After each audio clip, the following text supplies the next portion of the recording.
అద్దం పగిలితే శబ్దం వస్తుంది, కానీ గుండె పగిలితే నిశ్శబ్దమైపోద్ది. వేదన కలిగితే, బాధ కలిగితే మనసులో ఉన్న మనుషులకు చెప్పుకోగలుగుతాం, కానీ మనసులో ఉన్న మనుషులే గాయాన్ని రేపితే ఇంకెవరికి చెప్పుకుంటామండి? వింటున్నారా నేను చెప్పే మాట?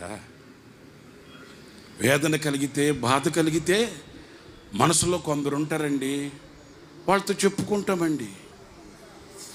మరి ఆ మనసులో ఉన్న మనుషులే గాయపరిస్తే ఇంకెవరితో చెప్పుకుంటామేంటి? నీకు ఎట్లా తెలుసండి ఇంత ఖచ్చితంగా చెప్తున్నారు అంటారేమో. నమ్ముకున్న వాళ్ళు అమ్ముకుంటే వదకు తేబడిన గొర్రెపిల్లలా వెళ్ళిన యూసుఫ్ చరిత్ర మనకు చెప్పట్లేదా? నేల కొరిగిన జీవితాన్ని, నేల కొరిగిపోయిన జీవితాన్ని లేవనెత్తే శ్రద్ధ ఎవడుకుందండి? ఫలించే చెట్లకు వెళ్ళి ఫలాలు చూస్తారు, కానీ వాలిపోయిన మొక్కను పట్టించుకునే నాదుడు ఎవడున్నాడండి? నీడనివ్వగలిగిన, ఆదరణనివ్వగలిగిన, ఆనందాన్ని ఇవ్వగలిగిన చెట్టు నీడకెళ్ళి విశ్రాంతి కోరుతారు, కానీ నేల కొరిగిపోయిన దానిని లేవనెత్తగలిగిన శక్తి ఎవడుకుందండి?